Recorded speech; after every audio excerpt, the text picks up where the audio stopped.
Well, all right, we'll get started, and welcome to Taco Tuesday, right? This is Taco Tuesday. Did anyone have tacos? No tacos. Man, this is Taco Tuesday. Every Tuesday, have a taco, you know? Yeah. Well, today, we're going to be covering boundaries. It's been a little while since we talked, and this happens to be the most difficult one for parents, consistently. This trait, boundaries, just because there's so many variations. You have a mom and a dad that don't necessarily agree on boundaries, and then you have so many decisions and nuances to boundaries where sometimes it applies one way and other times it's a different way. So we're going to talk about the complexities of that and also the conversations around that. But before I do that, today, I'll just share a little bit about what my day was like today, and then move into why this pertains to boundaries. So as a management team at Focus on the Family, once a year we do an offsite, and we talk about our priorities for the fiscal year, the next fiscal year. So right now we're talking about fiscal year starting in October of 2022. And anticipating what marriages are going to be needing, what parenting is going to be needing, what culture is going to be like, and what needs to happen every month of that fiscal year, and actually calendar year. We're talking all the way to December of 2022. Pretty interesting to look at that. And in that, we talk about each of our winning aspirations. So each of us as presenters for our department, so for me it's parenting and youth, I get to come with 5 cascading priorities of playing to win. How are we going to win in culture and have people see what is there and engage with it? But then you have to define, what is the win? Is it to have the most coming to Focus on the Family parenting? Is that what we want? The biggest number, 15 million right now, is the number of convictional Christians in the United States. But we're a global ministry, so what does that mean when we talk about convictional Christians? Christians in general, in the general definition, and that means calling yourself a Christian, not necessarily engaging with God's word or going to church. That's about 80 million in the United States, and then you look globally and it's a much bigger number. So is that our target? What is our target? As Focus on the Family, who are we targeting when we're saying Focus on the Family parenting? When we're writing articles or doing anything for Focus on the Family, who do we see on the other side, on the receiving end? Because your content could look very different depending on belief systems. Belief systems drive boundaries, where your boundaries lie. And that is so important to understand, especially in our households. What is our winning aspiration? And I was thinking about that in our home. Is it pretty clear? Have I told my kids, do they know what our winning aspiration is for our home? When do we know we've won in our home? And so that's important to begin to talk about and think about, because then all your priorities go and point towards that winning aspiration. So in Focus on the Family parenting, if you can picture that, we have one winning aspiration for the whole department. And then from there, it cascades down to, where are we going to play? Where are we going to do what we do? And then how are we going to do that? And then what capabilities are needed for that? And then what management systems need to be in place in order for that to happen? And you to measure on whether or not you were successful at what you were attempting to do. And then each of the departments, so if you think of our Clubhouse magazine, Clubhouse Junior, Plugged In, Bring Your Bible to School, Live It Challenges, the Raising Highly Capable Kids, the Curriculum and the Resilient Kids team, the Brio Magazine team, the Adventures in Odyssey team, each have winning aspirations as well, and then the cascading. Right, so each one has to figure out, how are we going to know when we've gotten there? And there are boundaries. Off of that, we get to say yes and no to competing priorities. Because there's always something good to say yes to. And then when you say yes to something, you may be saying no to something that's super important in order to get to the winning aspiration. But it's built up against this idea that there's a winning aspiration that I'm going after, and I'm focused on that, and that helps the day-to-day decision making. And then you have conversations around what that winning aspiration is. So that's what we're doing as a leadership of Focus on the Family. Each of us get to present that. And then at the end of that, we get to hash out what can we realistically do as a ministry so we don't trip up on ourselves and not get anything done. And then prioritizing, looking at the cost of each thing that we're proposing to do, and then the reasoning and the measurements behind that. Why do we want to do that? And along the way, there are corrections that have to take place. Each year we have conversations. Hey, that's not something that was in the plan. How does that relate to the winning aspiration that you had stated and the winning aspiration for the ministry of Focus on the Family, to be a global ministry, to see families thriving, redeemed families thriving. So if we create parenting content, we are not just generally wanting to have the biggest website in the world, because we know that we're not writing specifically to that audience. We've chosen where we're going to play. And in that, we can correct one another and know that that is life-giving, because we've established trust in the winning aspiration that we've agreed upon. And so for our kids, sometimes I'll ask Alex or Lexi or Macy, so why do you think I've said no to that? Why do you think I'm correcting this and I'm focusing so much time on talking to you about this? There's a winning aspiration. There's something that I want that's bigger than what you're wanting in the moment, and I want you to see it. Maybe you don't see it now, but I see it, and I care for you, and I'm one of the few people on this planet that would die for you, so I hope you can trust me, that I want the very best for you. And the winning aspiration is for you to have a solid, close relationship with Jesus Christ when you leave our home. And so if there's something that's pulling you away from that, I need to have a counter momentum to that, because I see a momentum happening.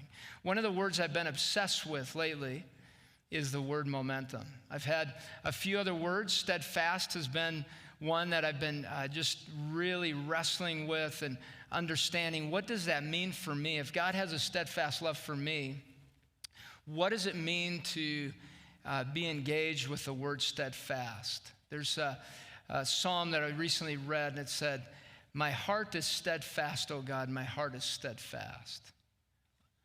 What does that mean, right? And so I'm thinking about that. What kind of momentum does that create for me when there are certain competing momentums coming into my life?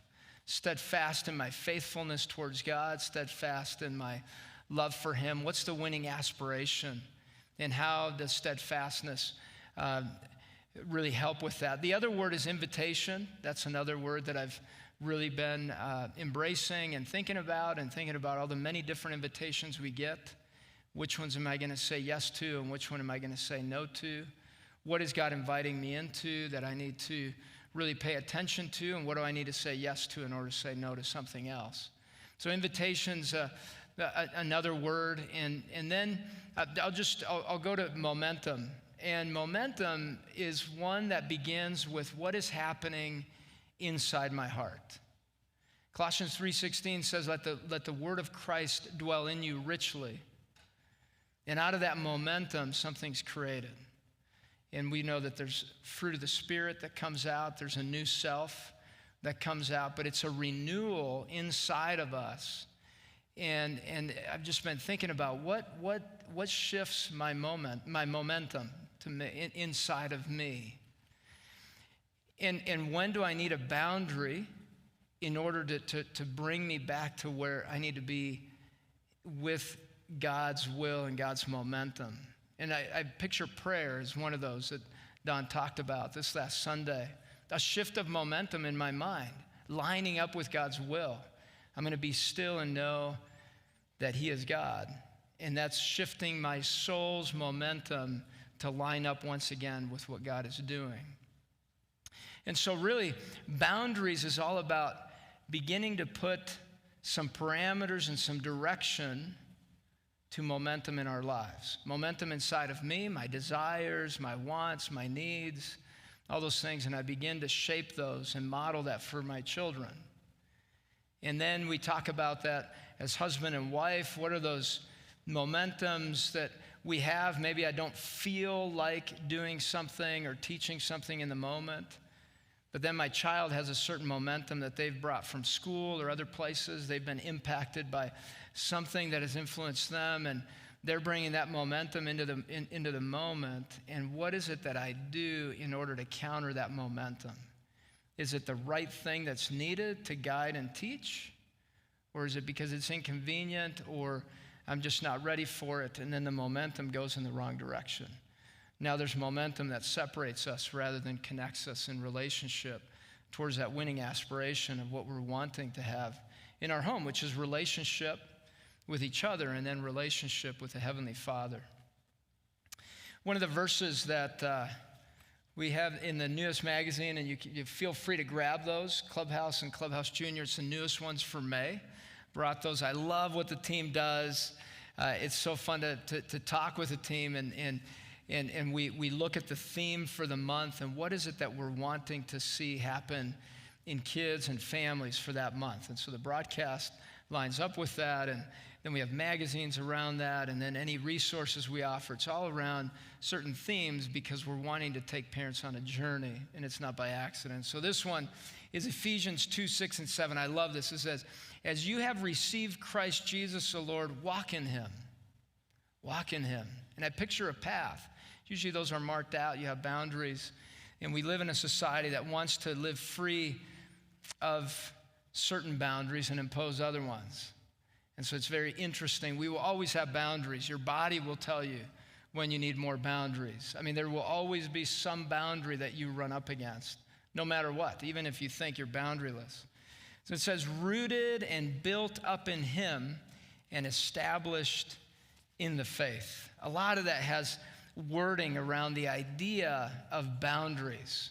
Boundaries are not bad. We see Psalm 119 where David embraces boundaries as very life-giving and loves the boundaries that are placed in front of him through that relationship with God. And we see others embrace boundaries well and see them as important and essential to their life. And that is just exciting to see when kids get that and grasp the idea that the boundaries that you're placing are trustworthy and very important for their lives. So one of the things that I want to start off with just on the whole trait of boundaries is give you the background of the research around it. What does it mean to have boundaries? How is it defined? And then what are the benefits in the home when this is applied within the context of parenting, within the context of guiding our kids? And really it begins with you. This is putting the necessary margins in order to be able to be nurturing and to be guiding and teaching your kids. And here's how I defined it in the research. It's limit setting. Its boundaries involve demandingness through consistent parental limit setting and various levels of control on activities, demands, or behaviors to help the child learn what he or she cannot do. There's a lot to that. There's a requirement of relationship. When there are boundaries placed without any type of relationship, and you guys have probably heard that, there's a lot of resentment and disconnection that happens. There's a momentum that's created of resentment, anger, frustration, misunderstanding, miscommunication, and there's just a disconnect that begins to happen. And then you have kids where the momentum begins to be created inside, where they want to be either dishonest or secretive in order to get what they're wanting because they turn inward instead of relational. And so the ultimate goal of boundaries is to point in a direction in a joint way. So you're having the boundaries on yourself and your children, but in a loving and conversational way so that you're going together in a direction. And so that's important to really begin to realize, because the word control is in here, and control could also be putting parameters on behaviors, demands, and activities, but not psychological control. And those, if you mix those up, that's a big, big difference when you have those two. Psychological control can be threats, it can be screaming, it can be manipulation, It can be almost abusive in putting boundaries, and there's no room for that in the parenting, because boundaries, it's all about guiding and teaching. If that happens, if there's love and boundaries together, placed together as you're correcting and guiding and shaping, kids have better mental health, better mental and emotional health at a pretty deep level and very consistent level. There's an increased level of self-confidence in kids. They have a significant amount of increase in their self-confidence and self-esteem. Their social skills go up, and their academic performance is higher when compared to kids that don't have that.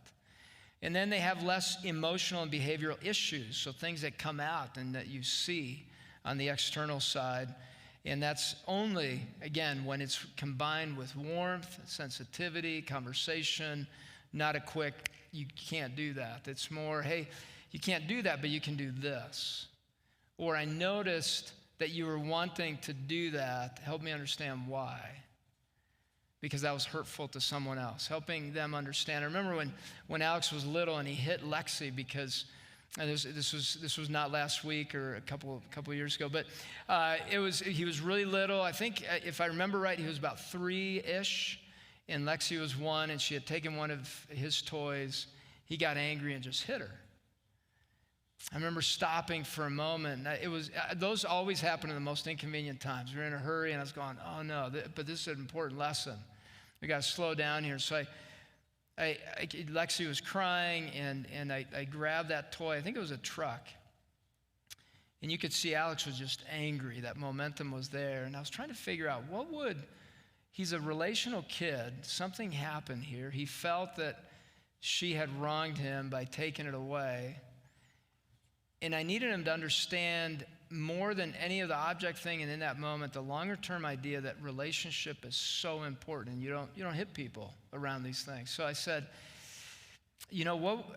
I think that what would be the best solution for this, I asked him actually, what do you think would be the best solution for this? And the 3-year-old doesn't say much. So he just kind of looked at me and was still angry. So there was nothing there, right? And so then I said, well, Alex, I think what would make sense is we would just need to get rid of this toy, because I know you love Lexi, and I think this toy you love it a little too much, more than Lexi in this moment. And, he just stared at me and then started to cry some more. And so then I took it out of the room, and for a long time, he did not have that toy. And it was hard for him. He was very angry. He kept asking about that toy. But he knew that was not a good idea after that time, because I said, yeah, it's important to love your sister. In our home, we love one another. We don't love things. And I want you to understand that early. So just reinforcing, that was part of that winning aspiration. We love people in our home, not things. We love people in our home. It's not things.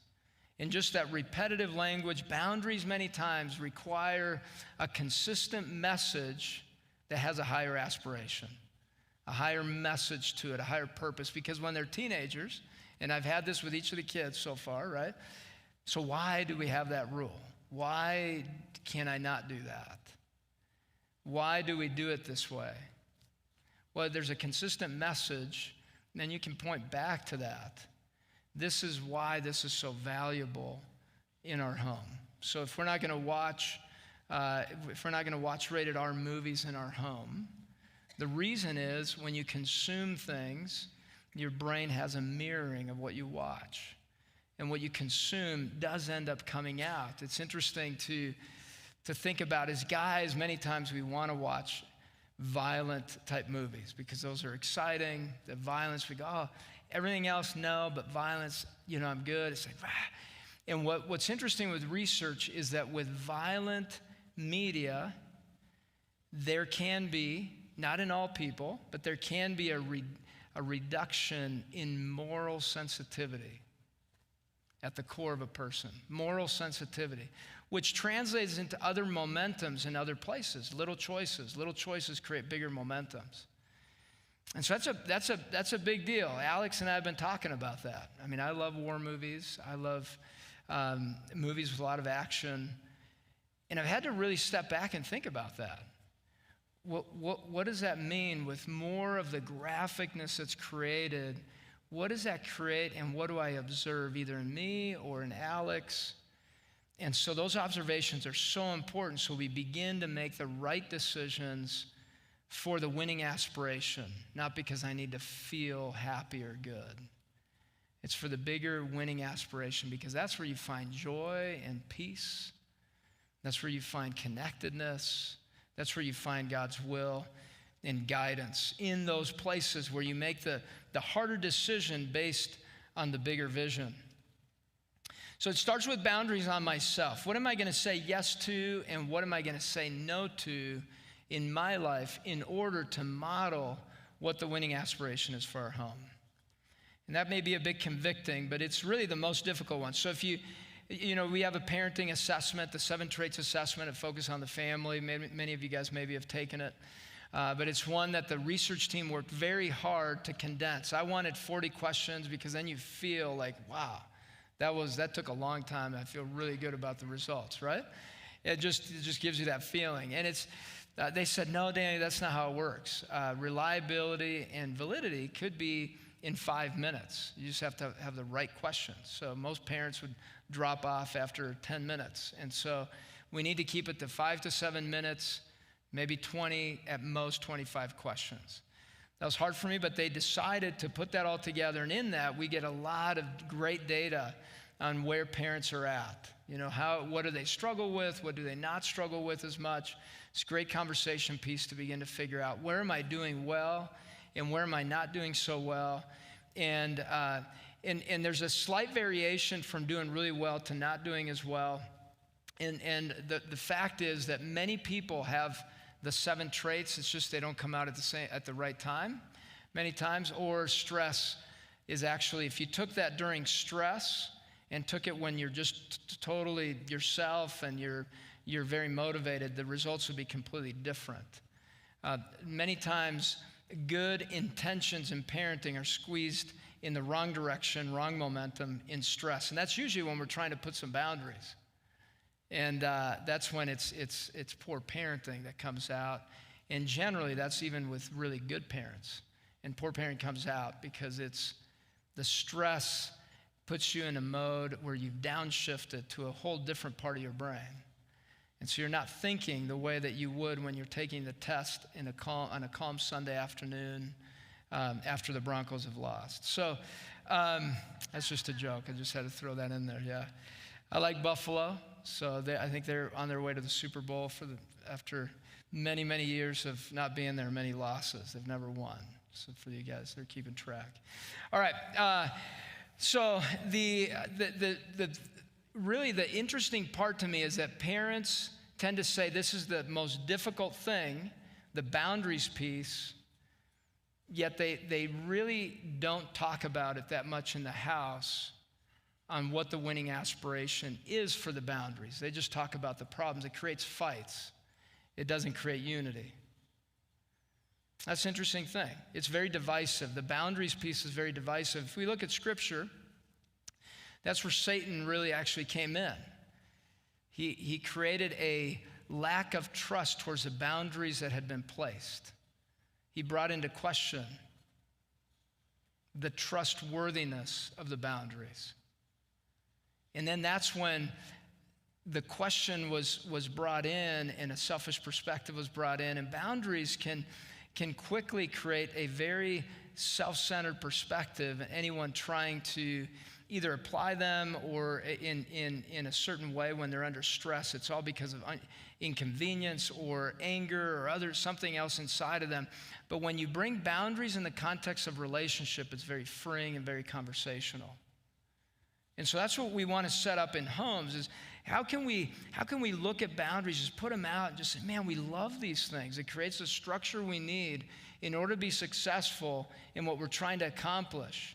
Because if you don't do that, then your time gets out of control, your house gets out of control, morality, emotions, things start to spin out of control.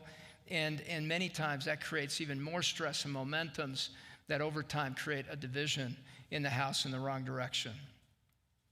So this is something I've written here, is that there's certain things that the parenting style differences and what stress and parenting squeeze out moment to moment are some of the, I'll say it this way. There are certain demands and things that cause problems around boundaries. And I made a list of those. One is situational nuances. And what I mean by that is in one moment you may say yes to something when in another moment you may not. And I call those the negotiable boundaries, negotiable rules. And in our home we have those. We have kind of an understood list, and we've been talking about making those even more formalized, where here are the negotiable rules.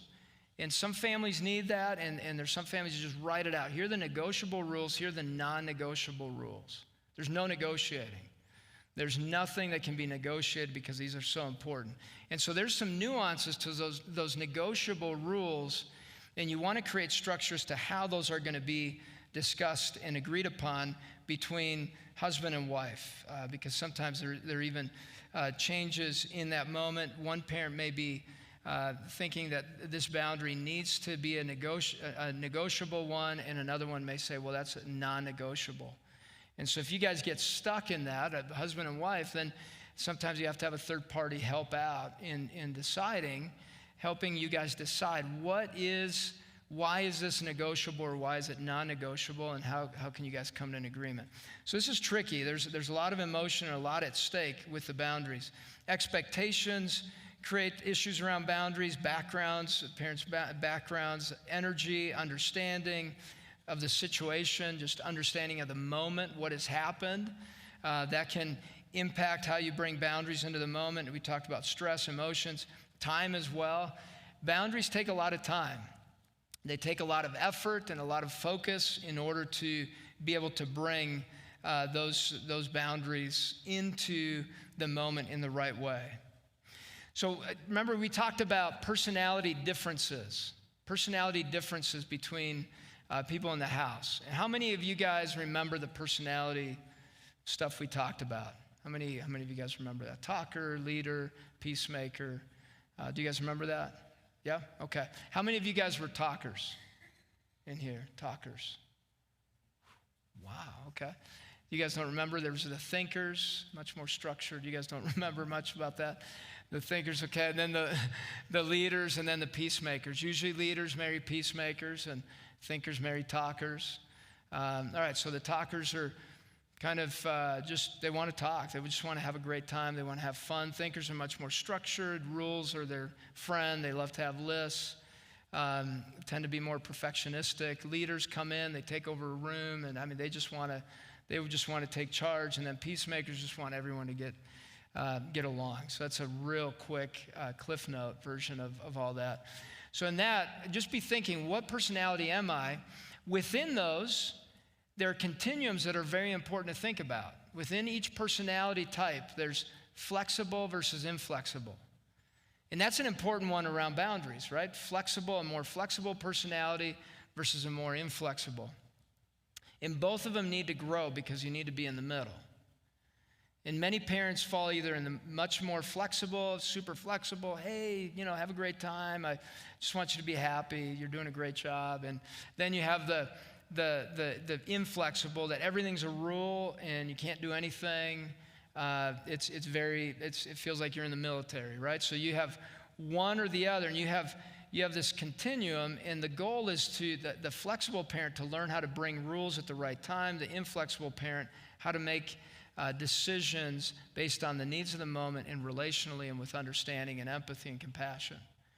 And so within that, the personality, so if you're a peacemaker, you're super flexible. You want to I just want you to get along, that's it. If you're a leader, you're probably more inflexible. If you're a thinker, you're more on the inflexible side. If you're a talker, you're more on the flexible side. And so then you want to, again, come towards the middle, and you can learn from one another. So if you're married, and you can see the talkers marry the thinkers, and the leaders marry the peacemakers. And so you're going to most likely have that mix of flexible and inflexible in the house. And what I hear frequently is a parent will say, well, he's the fun one or she's the fun one, and I'm the bad guy, or I'm the bad one. And really, it's no, there's a flexible and an inflexible.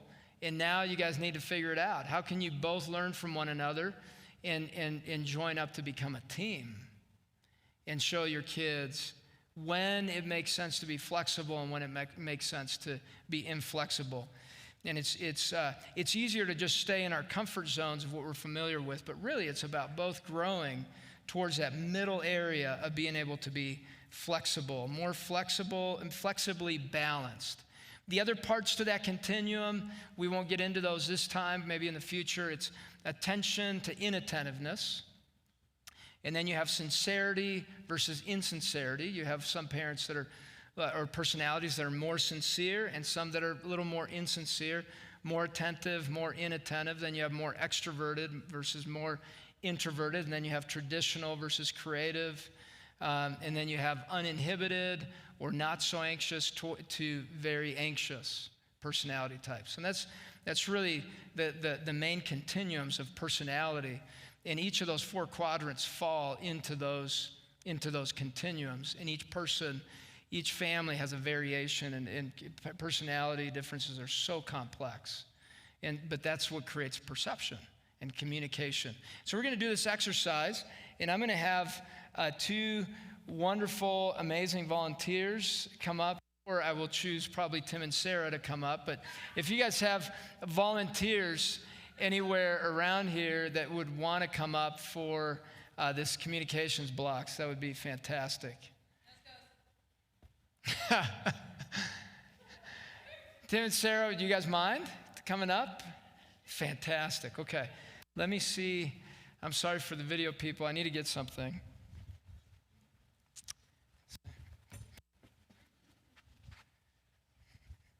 All right.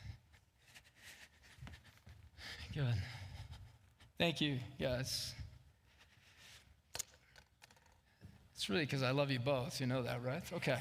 All right. Whichever one. You guys just choose. There's a QR code on that one if you want to explore whatever that is. Okay. So this is a communication exercise that I just love because it looks super simple. It really does, doesn't it? I mean, it's 9 blocks colored up. It looks fairly simple. This is an exercise I use a lot in counseling with parents and their teenagers, and then I use it also in couples counseling and sometimes on the stage events at the homeschool conventions. And so it's just a lot of fun. Have as much fun as you guys want to have with this. So the way we're going to start this is we're going to have Tim tell Sarah what to build. And Sarah, you can't say anything. And the goal, the winning aspiration here is that you're going to build the same thing. She's going to have the same thing on her table than what you're building. And all you can use your words. You can't see each other's buildings. And do we have another microphone?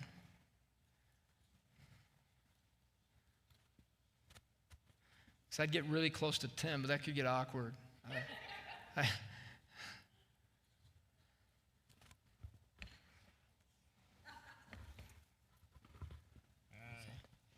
do this while we wait. Okay, Sarah, you ready? I can't hear her. So what you're going to want to do is let's start on your left hand. In your left hand, let's pull a yellow block and put it on the left side of the table, and you're going to have it pointing away from you. Thanks. So have it pointing away from you, pointing towards the wall. Now take a red piece and put it at a 90-degree angle pointing to the right towards the crowd, towards the congregation, and it should be level with the yellow piece. Now take the red piece, another red piece, and stick it on the oh gosh, I can tell by the laughing, it's not going well. So it's going to be... I just love what you're doing, Tim. It's going to be parallel to the red piece. So this is the third piece you're working on. You got a red block in your hand. It's going to be parallel with the first red block, but it's going to be at the top, and so that it's touching the yellow block.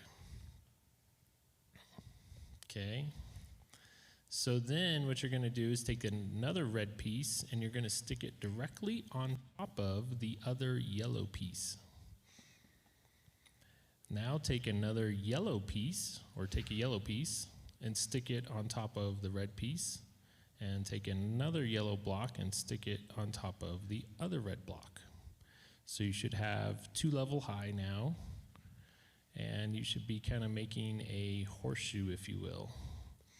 Now take the green block and place it directly on top of the pink block that's sticking up. Now take another green block and stick it right next to that block so that it's bridging the gap. Can you do that? If you can't do that, then you've probably put the red and the yellow block incorrectly. So you should be able to take this second green block and you should be able to lay it on top of the 2 yellow blocks and have it touching the green block. And now take the next green block and put it right next to it again so that you have 3 green blocks all in a row. 2 of the green blocks are sitting on top of the yellow block. 1 green block is completely on top of the red block. And I hope you have a garage-ish looking structure. All right, how confident do you feel about it? $1 million on the line. What do you think? You think you're pretty confident, 100%? Is it my $1 million? No, you just get it if you win, you know? Yeah, I'm confident then. Yeah. Okay, for Monopoly, right. All right, yeah, go ahead and stand up. Check it out. Check out what you guys did. Hey. Nice. Good job. All right, no, stay there for a moment. Okay, so now we're going to have Sarah. Yeah. Sarah tell Tim what to build. And Tim, you get to ask questions. You get to say, hey, just clarifying. You get to ask questions of Sarah and just make sure you're getting it clarified, okay? All right.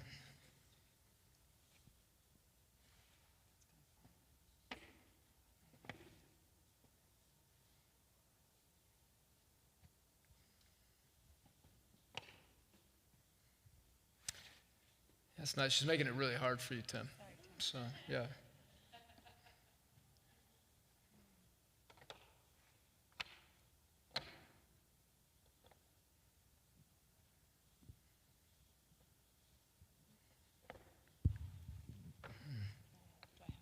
Yeah, use them all. Yeah. All right. All right. Start with the pink block. Okay. And, Thank you. sorry, I'm thinking of which way. And you can put it in the center of the table, maybe to the right, pointing away from you. Okay.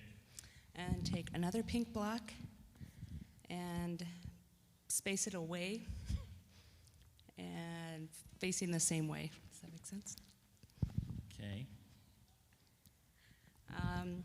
Place another pink block on top of the 2 pink blocks at the very end, away from you. Away from me, so it's pointing towards the congregation. No, I wouldn't say that.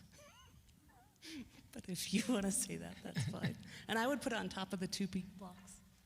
You can't be looking over there, Sarah. I saw that. Direction. That was I like know. cheating, you know? I do want to know these things. I just learned something about Sarah, Tim, all of a sudden. She cheats? She wanted to make sure she got it right, yeah. Or that you're getting it right, yeah. Take a yellow block and put it touching the 2 pink blocks closest to you. Parallel to me? Is it on the table? Yeah, on the table. All right. I didn't put any of my pieces on the floor. Was it sitting on the table or sitting on the block? Yeah, sitting on the table. Sorry, yes, Okay. on the table. And do another one at the other end, at the opposite end. And so then- okay. Yeah, there's So 2 it's- yellows on each end Okay. on the table. Take the 3rd yellow and put it on the blocks closest to you, on the pink. So a pink and a yellow are on top on the second level high. And they're parallel with each other? Yes or no? What did you just say? A pink and a yellow? Yeah, sure. Okay.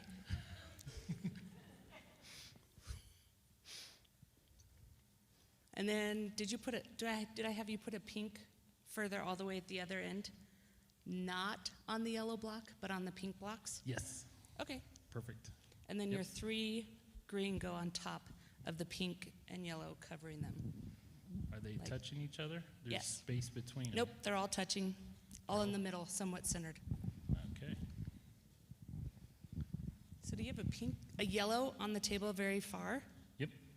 and then a pink up above it, but Yep. on the pinks, Yes. and then green on top, yellow. Okay, I think we got it. You got it? All right. Let's see. Let's see. Look at that. Hey, Nice job, guys. Good job. Good job. All right. I won't have you guys do the next one. The next one is with these glasses, and this represents emotions, and you can't see. So I won't make you guys do that. That's pretty funny. But yeah, just in the interest of time, guys, thank you so much for coming up here. I appreciate it. Yes. Oop. Thanks, Tim. Thanks, Mike. They did a great job. Good job. It's unusual for people to get 2 for 2. Yeah, so very, very good. Very good. Good communication. Did you guys notice anything in that communication? What did you guys notice? Anything specific that you noticed?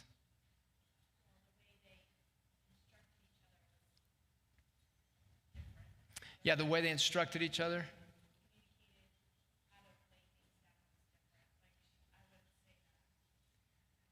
Yes.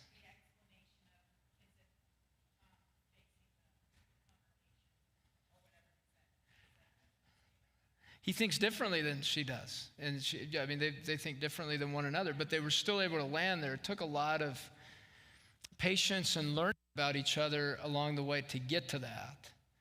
And they were overall patient with each other. Tim, what did it feel like when she said, well, yeah, it's on the table, not on the floor, you know what I mean? But you were just wanting to know, is it on the blocks or, is it on the blocks or is it on the table? Which was a great question. She misinterpreted your question, and she was like, what are you talking about? I mean, I'm not going to put it on the floor. So what did that feel like to you when you were doing that?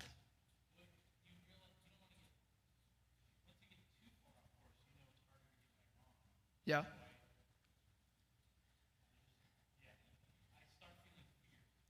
Fear, like, oh no. Yeah, what, did I do something wrong? Yeah. So it was a moment where I noticed you just said, well, I was just kind of wondering if it, and then you clarified even further. I was wondering if, and then Sarah goes, oh, okay, table. Yeah, that makes sense now because it could be on the blocks. So that was good, but that's in relationship. You're clarifying with one another. Most of the time, we don't take the time to do that. Many times, it's in the middle of these being on, and you can't see. You're grabbing the blocks, and you're like, what color is, what color is that? And that's what you would begin to do. And so, really, when we're trying to put boundaries, we have to slow down and make time for that. Most families are super busy, and you're not able to clarify with one another what is really going on, but then also, what are we trying to accomplish? What is it that we're clearly trying to accomplish? In this case, it was a common goal that you had together to accomplish having the same picture with each other. Many times when you're trying to create boundaries, one is demanding that the other follow the other as far as the picture. Parents bring in a certain picture, the child's going, hey, but you don't understand mine. So sometimes the best way to do it is to first understand the child's picture and then say, and here's what I want to communicate with you around this boundary and why this is so important and why we need to build it this way. But if they don't feel understood, they will begin to get louder and louder or do it secretively, and you lose that commonality. Take the time to understand, why in the world would you want to build that? What are you building? What's the goal? What is the want most likely that has become a need for you? And why is it such a need? Because usually needs have air, food, water, shelter, those types of things. Why has that become such a need? Or if it's a want, why did that become such a high want now, a bigger want than us having a good relationship? Because usually you want to have a good relationship, and most of the times the kids want to have a good relationship, but all of a sudden this want has hopped way up there in the ranking. How did it get up there? What's going on? What's the momentum inside of you? Help me understand. Help me see in there. I want to see in there. And then I want to also let you know why it is that I want you to see this boundary that I'm trying to put in place for you. And here's why. And let's talk it through carefully. A couple of real quick favorite techniques of mine. One is the dollar a minute technique. So let's say you're driving down the road and you have brother, sister, brother, sister fighting with each other. They're arguing and they say, hey, Dad, this is going on, or Mom, this is what's happening. In that moment, I would encourage you to say, hey, okay, you guys get 5 minutes. I'll put the timer on for you guys to figure this out. Figure out what the win is. If it's your own way, you may be paying me $1 a minute. So what's going to happen is after those 5 minutes, if you haven't figured it out, you're gonna hire me. You're essentially choosing to hire me to help you figure out the win. And after that's $1 a minute, and I'll put the timer on, and the one that's the most inflexible will have to pay the largest amount of money. And so I want to hear the conversation back and forth. You guys need to figure this out because it's so important for your future and the way you handle relationships. And I'm not that interested in you feeling happy right now. What I want you to feel is the urgency of 5 minutes to figure this out. And so you get $1. After that, it's $1 a minute to hire me. I'm pretty expensive at $60 an hour for you guys to figure this out. You're hiring my emotional presence with you guys in trying to figure that out. All right, and then that money just goes into a jar to do something fun as a family because again, aspiration, it's relational. That's the aspiration. So in that, you're helping them see, I want you to be relational. I want you to be able to figure out relationship. And the money that you contribute is for our relationship. We'll put that in a jar, and we're going to do something relationship-oriented as a family. And you're contributing to those moments with us together. And so that's one technique. Another one is if you guys are stuck, let's say it's even husband, wife, or teenager and parent, or kids, what you'd use is the mirror.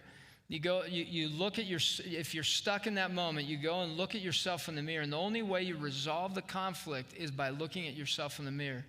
Many times we trigger one another with nonverbals, especially when a boundary's placed. There's that eye roll or are you serious? One of those. And so what you want to do is have them look at themselves when you're talking boundaries. And they're looking at themselves. And that's we're only going to be able to resolve this when we're looking at ourselves in the mirror. And you as a parent can look at the way that you may be triggering your child with your emotional momentum. When they come in and they're challenging your authority, you may be triggered. And it may show on the outside, and you may not be regulating that. And then you're triggering momentum in your child. And then they're being disrespectful. And then you get angry. And then there's fine, whatever. And then they just leave the room, right? So you're going towards connectedness, relationship, the aspiration again. What are we trying to accomplish as we're bringing boundaries into our home? So that's just called the mirror technique. All right, so I'm going to ask you guys a few fun questions. So who is the messy one in your house? That's a fun one to talk about.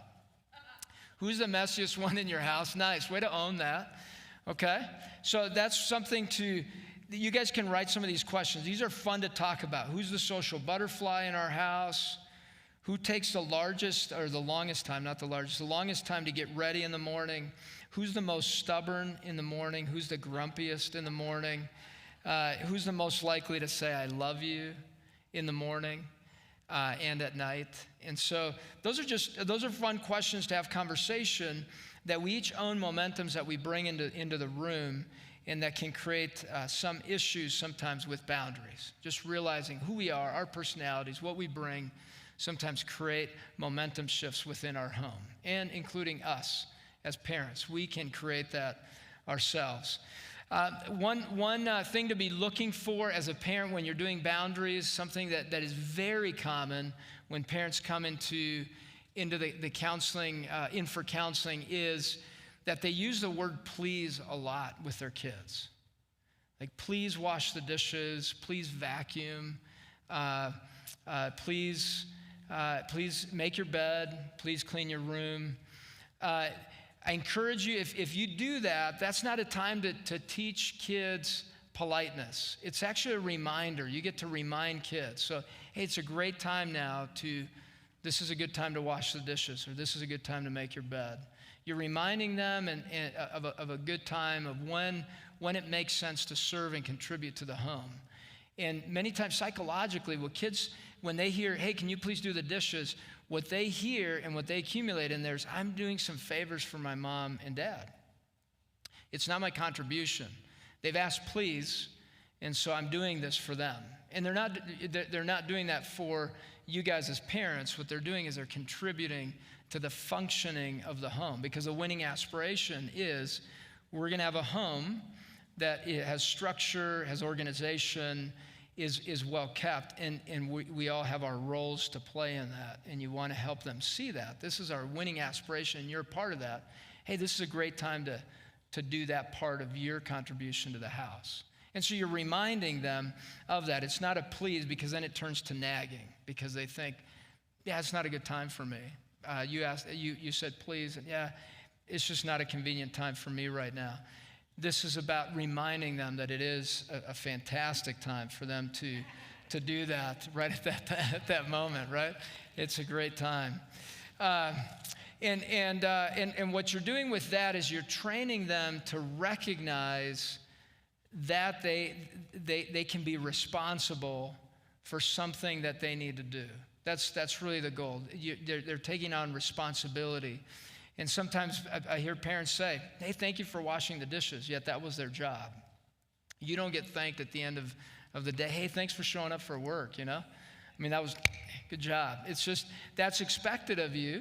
And when you do something above and beyond, that's when it's a thank you. Or hey, could you please stay after for 3 hours? That's not part of your schedule. Could you please stay 3 hours after? And then that's a thank you. So in this case, hey, can you please get me a drink of water, a glass of water? That's something that is for you and is a favor for you. And then, hey, thank you for getting me a glass of water. I appreciate that.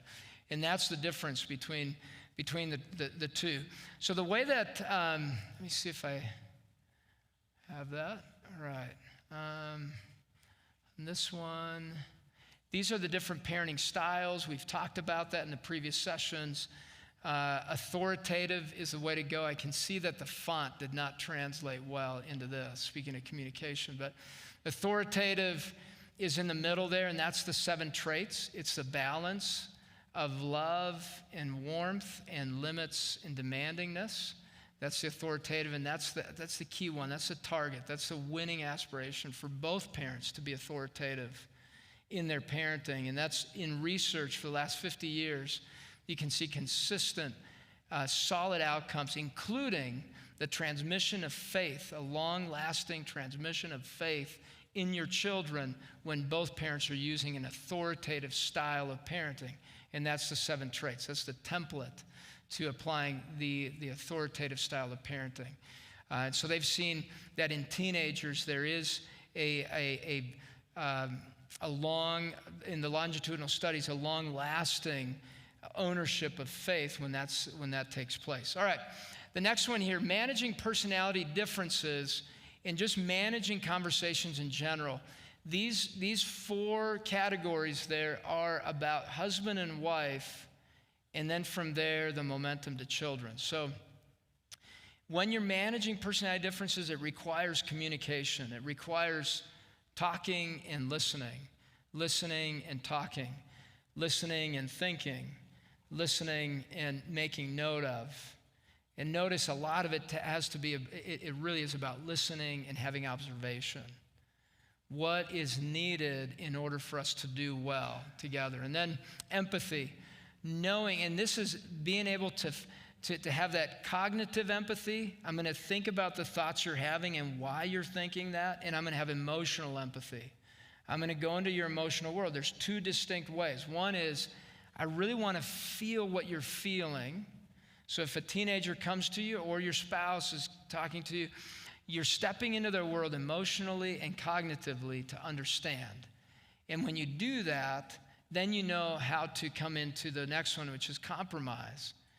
And that's a collaborative type of conversation, a collaboration, wanting to help them understand the bigger picture of the moment. And then the other one is flexibility. In what things does it make sense to be flexible? What can I let go of? And what are the things I need to be inflexible about? There's some obvious ones, right? We have drugs and sex and violence. Certain things are very, very obvious. Yet you want to be very clear and consistent with those. For instance, with let's say with drug use, it could be all the way to friendship boundaries. It could be where you're spending time, what type of media you're consuming. Those boundaries lead to that inflexible. This is something that we're saying is a definite no. We have inflexible rules around anything having to do with that. Around sexuality, being very clear as to what the parameters are along the way. And then violence and different things that you see are non-negotiable rules. Why are they there? And what are the other smaller rules that need to be a part of that bigger rule along the way? So it's really also in the flexibility one, being able to see that other people are going to have multiple ways of seeing things. And so if you have a child that tends to be inflexible, what you can do is say, hey, another way of looking at this or another way of entering this is this. You want to help them understand and learn how to have a flexible mindset. And that's by adding the word and then helping them see that there are multiple ways of seeing the same exact thing. And from early on, if you can teach that, you will create great leadership skills in kids that tend to be more of the leader types. And that can be exciting to see happen. So again, the goal is to teach and guide, and make sure you have celebrations along the way.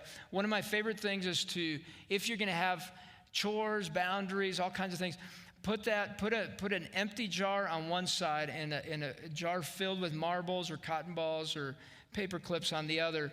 And then set some goals, some winning aspirations for that week. What is our winning aspiration? We are going to maintain the house. Let's say it's that one, right? We're going to maintain the house a certain way. And then you put what the win is, you define that, and then as you see people participating in that, you guys grab a marble or whatever that is and fill up that jar. And once you filled it to a certain level, that's the only time that you go out to a movie or you go out to eat, or you stream or rent a movie, and you camp out in the family room because you met your winning aspiration as a family, and there's a representation of that. And that was all built around boundaries. So you want to celebrate that rather than boundaries always being wrong. Psalm 119 is all about the celebration of boundaries in our lives. And so celebrate that as a family. And here's some suggestions on boundaries, on where we as families can have boundaries, and I would suggest them. One is on time. What are we involved in? What are we spending our time in?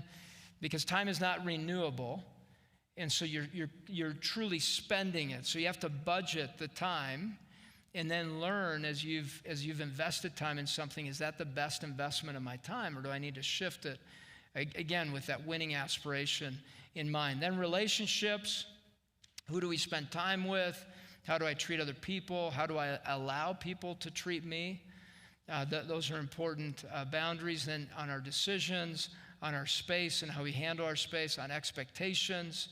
What are we expecting in other people, and what are we expecting in each other? And then in demands. This is the big one. Demands on us as a family. There will always be demands, either on text or social media, phone calls, favors, work, church, all kinds of different things that can pull you in different directions. You want to begin to as a family, really communicate and figure out what do we say yes to and no to in order to maintain relationship with each other, with our Heavenly Father, and maintain a good balance internally. That's a tough one. And then morality, clothing, those are conversations that can be tiring, right? As far as what you're wearing, why are you wearing that? Those types of conversations. There need to be boundaries around that because we're constantly communicating something about who we are, and just the morality choices can sneak up, especially on kids that are just trying to be part of culture. There's a fine line. You're wanting to be part of belonging and being a part of what's there. It is so hard to shop for clothes for Macy and Lexi. I have to tell you guys that. It is so hard. I'm going, what in the world? I mean, could there just be a store that really puts the right amount of cloth on these things? I mean, it's just, hey, I think they forgot. They must have missed the line where they needed to add a couple more inches. You know, I'm going, yeah, it's just incredible. It takes so long. And they have so much more in the stores for girls than for boys. I'm going, really, we should be able to find something in here. And many times we have to leave the store not finding something that really fits within that goal that we have of communicating a moral structure and a communication that is self-respective and also that brings respect towards you. And those have been interesting conversations with both of them on why is that there? Why do we think that this needs to be this certain way? Why do we need to alter this dress because it's the only one we found in order to be modest and communicate the right thing? That's been quite a challenge, and I've lamented that. If someone wants to be an entrepreneur and come up with a clothing place that could have that would be fantastic. I think make it so much easier to be able to find the right clothing. So then the other one on boundaries is just being able to be in constant communication with our kids and with each other. It's a constant back and forth. What is it why do we have this? What is going on inside of you? Sometimes we've had moments in our home where we've had to talk about times when we are in complete disagreement with a boundary, and in that love and relationship, there can be a richness and a growth that's pretty amazing, because what you're doing is understanding the other person's point of view in a deeper way, and that actually can create even more trust if it's handled carefully and with patience and with love towards the other. So any questions or thoughts there? And then I'm going to just really briefly talk about Mother's Day for a moment. Any questions or thoughts that came up for you guys? I can just hear the pages turning here. No? No questions, thoughts, comments on boundaries and what's tough? I think many of us could relate on the boundaries piece. Yeah. Yeah.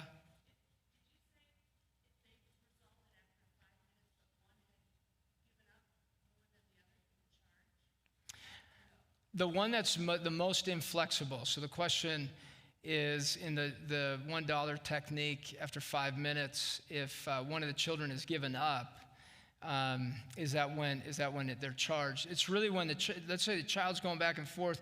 Usually the thinker child, the one that, or the peacemaker, they're generally the ones that either want to follow the rules or want to make the person happy. They're usually the compliant ones, and so they'll say, oh, no, okay, let's figure this out. I don't want to pay. And so they'll go right in and they'll want to just give in to whatever. And the thinker will say, no, this is the rule, and so we just need to do the rule. And they'll usually comply with whatever the authority is saying, thinkers do. Leaders and talkers tend to go outside of that. And they're harder to, even though the talkers are flexible, they're flexible more so when it's convenient for them. And then the leaders tend to just say, I just know it. So you just need to follow my lead on this one. And so in that case, the leader and the talker would be the ones that would be footing the bill. and helping pay for the inability to get to a resolution. Now, sometimes you have peacemakers that can be quite stubborn and be compliant in the moment, but when it's done, they're still not compliant. They just want to make everybody happy and not get in trouble, and they didn't want to disappoint anyone. And so once it's done, then you see a passive-aggressive approach to the whole thing, and that's when you just kind of come back and say, oh, it looks like this wasn't resolved, and maybe let's just start right now. Let's figure this out. Let's come together. It looks like you just want to make people happy, which is not a good way to relate to people. And then you come back to it. And with thinkers, sometimes they'll bring legalism into the mix as well. So you want to teach them how to be kind and loving when they're resolving conflict as well. And that may be part of, if they're not being that way, maybe that's part of their bill as well. And some coaching. Hey, there could be a kinder way to get to a resolution. And generally, thinkers tend to be a lot more critical and sometimes sarcastic, but they can be unkind in their resolution of needing to have the rules a certain way. Does that make sense? Yeah. Okay. Right at the 5 minutes, then yeah, the clock's going. After 5 minutes. After 5 minutes. And if at your house you say, nah, we need like 6.5. You know, it's that's just a suggestion. For me, it was just easy to remember 5 minutes. And yeah, right. 5 minutes, then, oh, time's up. No, you're on the clock. It's like a taxi driver, right? We're going. And you're charging that. Another one that you could use for charging, if kids have a hard time picking up after themselves, what you can have is you can have, if there's stuff out and you're working, especially with young kids, this works pretty well. You can say, hey, is there anything out that you don't want to be put in the giveaway box or that you want to have to buy back? Is there anything out? And before you go to bed, and they're like, no, I'm good. And they go to bed. Then you put it all in a box. And they go, hey, where's my toy? Then you can say, oh, it's 50 cents if you need to get it out of the box. And if you don't want it, that's okay. We just give it away.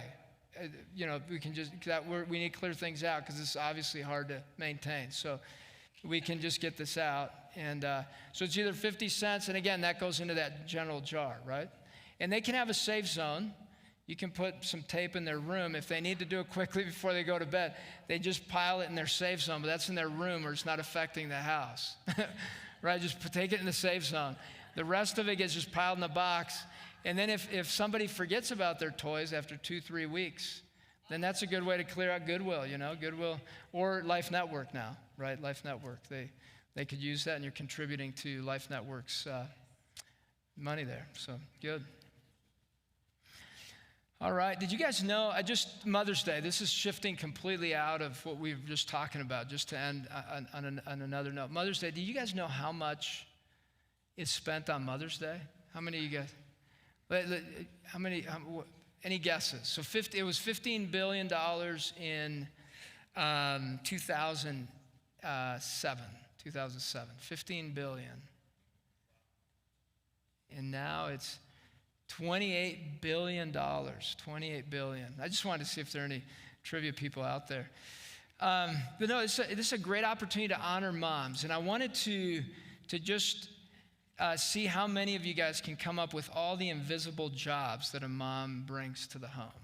Speaking of boundaries, right? So let's see how many of you can come up with.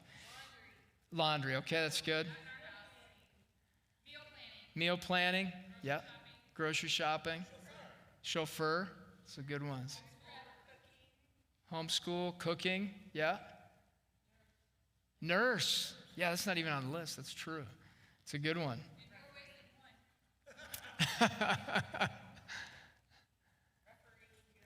Referee, who said that one? Yeah, that's a good one. Housekeeper, librarian. Yes. Yeah. Interpreter. Man, you've come up with some good ones. Those are outside of this list. Yeah. Any others? Those are good ones. Gardner, okay. That's a good one. All right. Here's some other ones. Birthday, gift buying, camp signups, managing carpools, social calendar, kids' social calendar, paperwork, doctor, dentist, and vet appointments, clothes shopping, toilet paper shopping, and there's also a diaper shopping. So it was interesting to see all the different invisible jobs lists for moms, and then in that, trying to think about that winning aspiration. What is there? And so as you look at Mother's Day, what I'm hoping is that you get a sense of your importance as a mom in your home. The importance of moms is amazing to helping homes function well. If there's a nurturing mom, what's been shown through research is that a child, if it's a consistent nurturing, there's a 10% increase in the size of the hippocampus in the brain. And that part of the brain in a child is their ability to handle stress, their ability to learn and to have memory. And that's from a mom, not really from a dad. From a mom's nurturing love, you can actually create a whole highway change in the brain of a child. And that is just so exciting to think about. And then your impact socially, emotionally, relationally.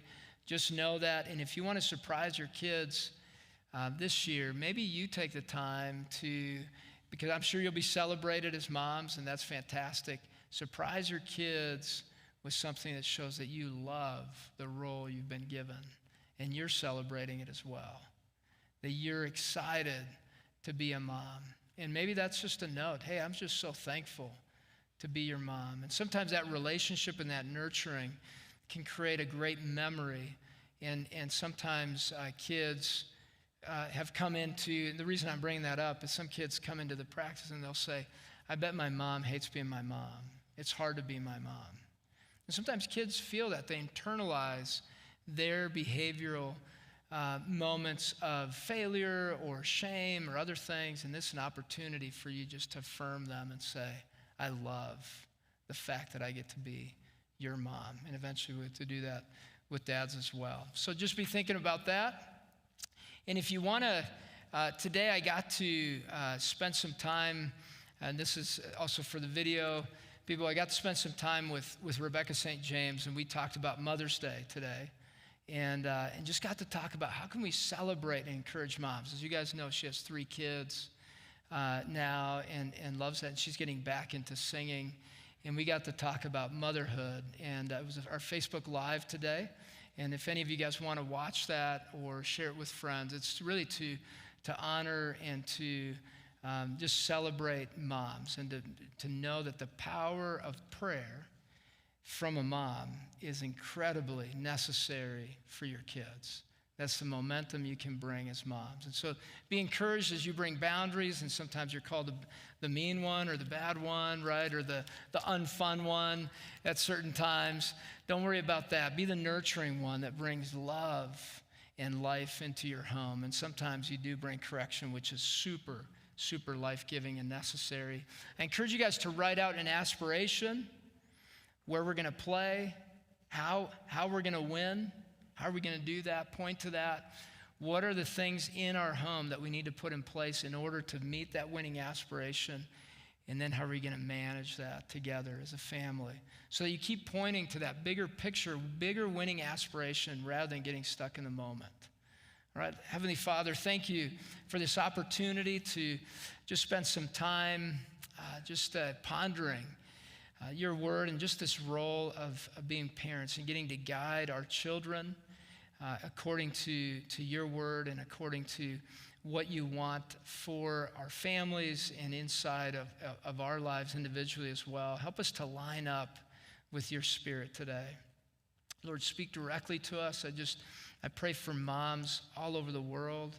As we come to this day of just celebrating moms, I know that there are many moms in pain and carrying shame and carrying all kinds of guilt and things that have the lies really towards themselves and their importance. I just pray that you'll bring freedom in a mom's mind and know that they can bring so much in a child's life. And just pray that that homes will be strengthened today, and that as a church body, we will become more and more united during this time around conversation with you, and through that momentum and your words momentum, that we will infuse your Spirit in our homes.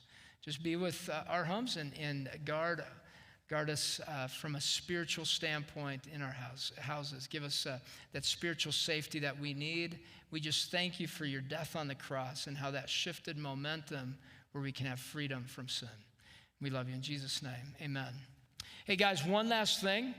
I'm going to read to you guys. I had wanted to end with this so that you guys can see the momentum from parents to children, so you're encouraged. And maybe just think about these pieces of scripture as you're talking with your kids this week. And so starting in Deuteronomy 6, it says this. Deuteronomy 6, verses 5 to 7 says, "You shall love the Lord your God with all your heart and with all your soul and with all your might. And these words that I command you today shall be on your heart. You shall teach them diligently to your children, and shall talk of them when you sit in your house, and when you walk by the way, and when you lie down, and when you rise. You shall bind them as a sign on your hand, and they shall be on the frontlets of your eyes." And then if you go to Proverbs 6, it's great to see the continuation of that into a child's life. It says, "My son, keep your father's commandment and forsake not your mother's teaching. Bind them on your heart always, tie them around your neck. When you walk, they will lead you. When you lie down, they will watch over you. And when you awake, they will talk with you. For the commandment is a lamp, and the teaching a light, and the reproofs of discipline are the way of life." And so that's really the aspiration, bringing life to our homes. Thanks, guys. Appreciate it.